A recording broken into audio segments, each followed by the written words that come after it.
Here we are again, another episode of Market Weekly. Here we'll break down some of the stories making the rounds in the world of markets. From what is happening in our equities market to the stocks market, the global market at large.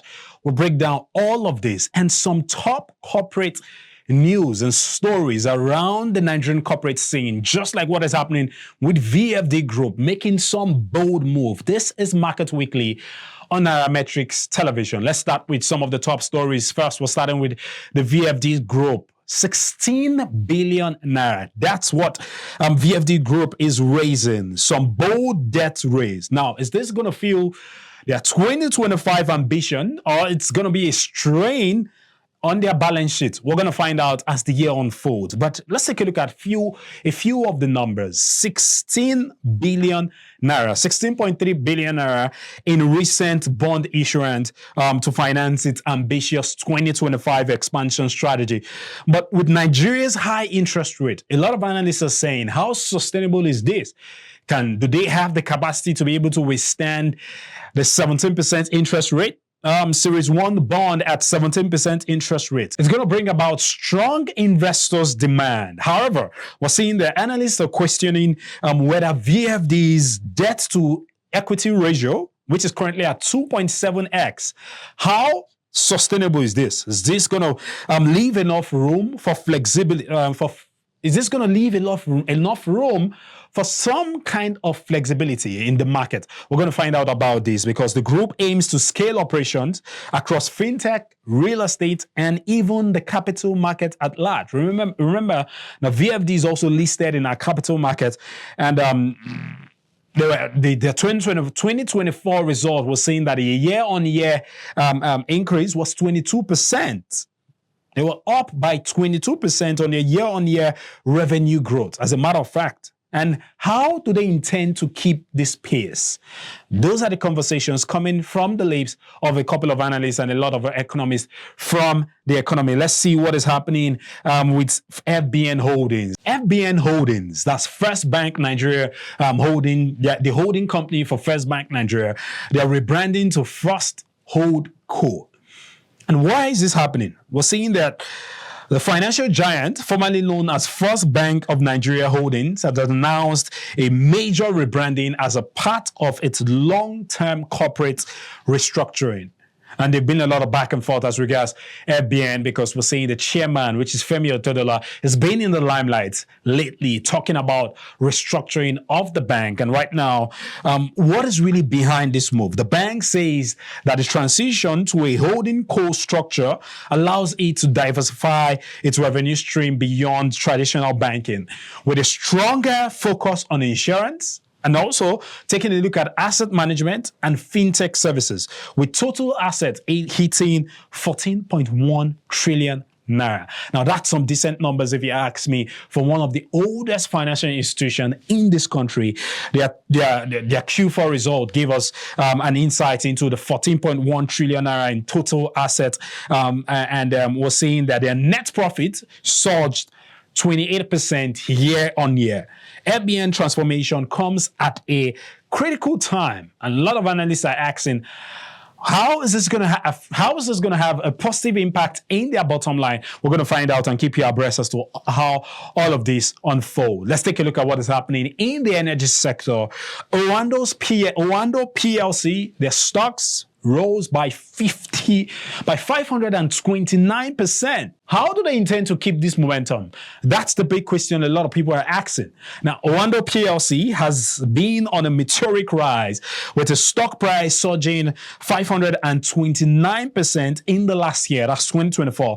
But can this momentum continue? That's the conversation on the lips of a lot of analysts. Now, the oil and gas giant has benefited from the bullish energy stocks driven by rising crude oil prices and strategic asset acquisition. In its latest financials, we're seeing that Oando reported 36% increase in revenue, with net profits climbing as high as 54% year on year. A lot of analysts are worried about the 305 billion naira loan, which they see as a key risk factor What do you think about that? 305 billion naira loan and then having a year-on-year growth of 54%.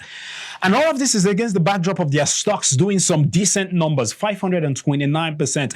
If you ask me, that's some decent rise in the market, decent rally in the market. But go on our comment section. Let's hear from you. What do you think about what is happening to Oando stocks? Do you think it's just a one-off, or this is going to be quite consistent in the market? Will Oando stocks keep soaring, or perhaps this is just a one-off? Let's move to what is happening in the global market, the global market headlines, and some of the top stories making the rounds across the globe. We're starting with the price of coffee. It's hitting a boiling point. It's hitting a boiling point. In a lot of countries right now who are in the business of producing coffee, many of them are smiling to the bank. If your morning coffee feels more expensive, it's not just inflation, it's a full-blown coffee supply crisis. Now, global coffee prices have surged over 32% in the past 6 months. It's driven by extreme weather conditions in Brazil and Colombia, and those are the world top producers of coffee. Arabica futures hit a 4-month high of $2.25 per pound. And we're seeing that while Robusta used in instant coffee spiked to a 15-year peak of $3,400 per ton. Now, the supply chain is being affected. Supply chain disruptions and low yields have forced a lot of retailers to pass higher costs on to customers. How many of you are still in the business of getting coffee? It's quite expensive right now, and that's why you're seeing what is happening in the supply chain is what is the major reason for the price hike in coffee. The big question is, will consumers adjust their habits? Or perhaps even will caffeine addiction keep demand steady despite the rising prices? Your addiction is going to determine how much you're going to keep investing or patronizing the sales, patronizing coffee despite the hike in price. Who knows? Go to the comment section. Let's hear from you. What are your takes about what is happening to the price of coffee? Do you think the supply chain is enough for us to have price hike that we're experiencing in the price of coffee? Or perhaps it's just the market manipulate. It's just some market manipulation. Let's hear from you on our comment section. Let's take a look at what is happening in the US market. A lot of investors are keeping their eyes glued to the screens because who knows how the market will react to the President's Day. Lower liquidity but higher price swings is what a lot of analysts are predicting is going to be the out. A lot of analysts are predicting that we're going to experience some lower liquidity and high price swings based on the President Day, which is on Monday. The S&P 500 closed last week at 5,076 points, up by 1.3%, while the Dow Jones climbed 0.8% to 38,612. However, we're seeing a couple of concerns over the interest rate, tech earnings, and inflation. All of these numbers could drive uncertainty when the market reopens on Tuesday. And then let's shift gears to what is happening with the Chinese stocks. Chinese stocks in Hong Kong near a 14-year low. What's really behind the slump? Chinese stocks listed in Hong Kong are a free fall. They are all experiencing free fall with the Hang Seng Index, with the Hang Seng Composite Index dropping 14,800 points. Its lowest level since 2010. Now, but what's fueling this decline? A combination of weak economic growth, the Beijing's tightening grip on major sectors, and global investors' outflow. All of this has battered the market. The tech giants like Alibaba and Tencent have seen double-digit decline in the market, and a lot of investors are asking the question, why is the market, what is really happening to the Asian market? Knowing fully well what is really happening to the Chinese market.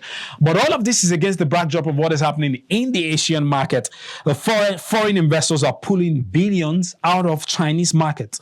Now, are we saying that the Donald Trump effect is affecting the Chinese markets? Because Donald Trump has said that America first. That is his mantra.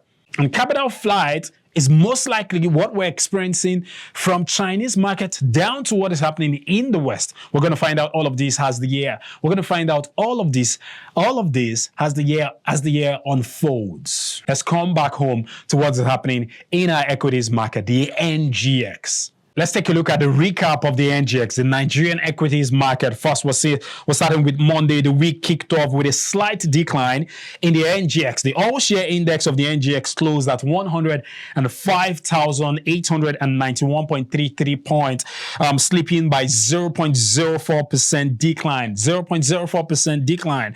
While we're seeing that the market capitalization stood at 66.06 trillion naira. Let's take a look at the trading volume for Monday. The trading volume for Monday was 567 million shares traded so far, and it was valued at 10 billion naira. Some of the notable events, notable activities that happened on that trading day, we're seeing that Fidelity Bank, 67 million shares, NSL Tech, 84 million shares, and then Axis Holding, 40 million shares was what ended up in the market. We're seeing the top gainers for that day, Stanbic IBTC, 10% gains in the market. Small Fit, 10% gains as well. Better Glass, 10% gains. Meanwhile, the biggest losers were International Energy Insurance, 10% decline. And then RT Briscoe featured among the top losers, 9.63% decline. Julius Berger was seeing 8.44% decline as regards the top losers of the trading day, which was Monday. And then we'll move on to what happened on Tuesday. Market rebound was what market experienced on Tuesday. Tuesday saw a strong recovery with the all-share index experiencing some 0.65% gains in the market. It closed at 106,574 points. The market capitalization improved to 66.49 trillion naira.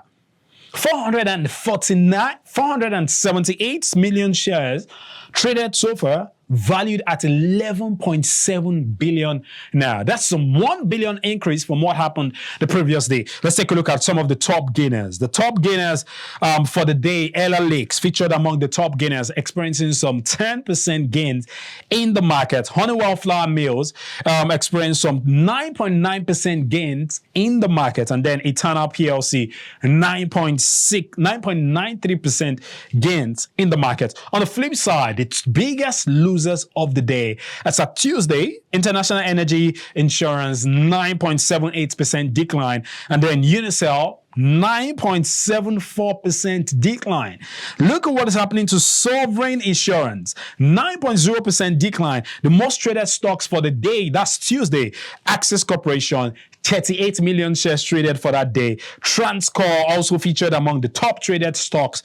35 million shares from Transcorp. Veritas Capital, 26 million shares traded for that day. And then we'll move on to what happened on Wednesday.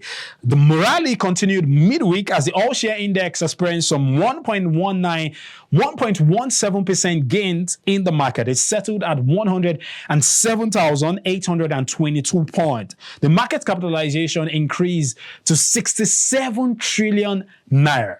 Decent numbers, if you ask me. The total volume traded that day was 462 million shares.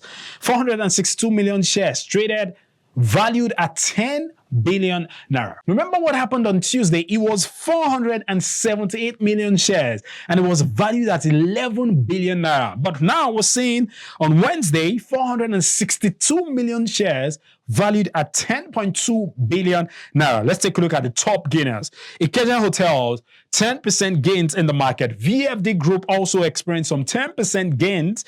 And then Transcorp Hotels, 9.99% gains. It looks like VFD Group literally reacted to what happened. A lot of investors reacted to what happened with VFD Group in the market over the week because 16 billion naira, your debt raise for VFD Group A lot of investors were really excited about that news because you're seeing them featuring amongst the top gainers. Transcorp Hotels, 9.9% gains in the market. Some of the top losers, CWG PLC featured among the top losers, 8.9% decline in the market. Regency Alliance Insurance, 7.89% decline. And then Lasaco Assurance, 7.25% decline in the market. The top traded stocks for the day, Sterling Bank featured among the top traded stocks, 49 million shares traded for the day. Ella Lakes featured among the top traded stocks, 34 million shares traded for that day. Zind Bank, 25 million shares valued at 1.3 billion naira. Let's take a look at what happened on Thursday, the week almost rounding off. The all-share index posted strong gain of the week. It was the strongest gain of the week, as a matter of fact, because it climbed by 1.25% gains in the market. It got to 109,172 points. Market capitalization stood at 68 trillion naira. 427 million shares traded so far for that day, and it was worth 9.19 billion naira. Some of the top gainers for the day: Dangote Cement, 10% gains in the market. Regency Alliance Insurance experiencing some 10% gains. PZ Cutsons, 9.96%. However, some stocks declined, including some stocks witnessed some decline in the market. Golden Berries, 9.9% decline. Linkage Insurance was seeing 6.76% decline. And then Etana PLC, 6.57% decline. Some of the top traded stocks: Universal Insurance, 23 million shares. Wema Bank, 22 million shares. And then Sterling Bank, 21.94 million shares, valued at 131.81 million naira. And then the last business day of the week, the last trading day of the week, was seeing the week ended on a negative note. The all-share index declined by 1.02%, closing at 108,053 points. Despite the drop, trading remained active, with Sterling Bank, Access Holdings experiencing the most traded, with Sterling Bank experiencing 88 million shares, having 88 million shares traded on the floor of the capital market. The Access Holdings also had 29 million shares traded, which was valued at 835 million naira. Let's take a look at some of the top gainers as we rounded off the week. We're seeing Royal Exchange, 10% gains in the market. UPDC also experiencing 9.8% gains. TIP, 9.76% gains in the market. Meanwhile, some of the top losers: Boa Foods, 10% decline. Dar Communications, 9.09% decline. Ardell Holdings, 6.90% decline. Some top traded stocks for the day: Veritas Capital, 21 million shares, and then ICO Insurance, 20 million shares. Honeywell Flour Mills, 18.35 million shares. Is 18.35 million shares, valued at 267 million naira. And that's where we draw the curtains to the end of Markets Weekly. Here we'll break down some of the top stories making the round across different markets, from the global market down to our domestic market. Catch up with us every week. Where we bring you some of the top stories from Nairametrics TV. My name is Frank Fagbal. Do have a productive week ahead. Cheers.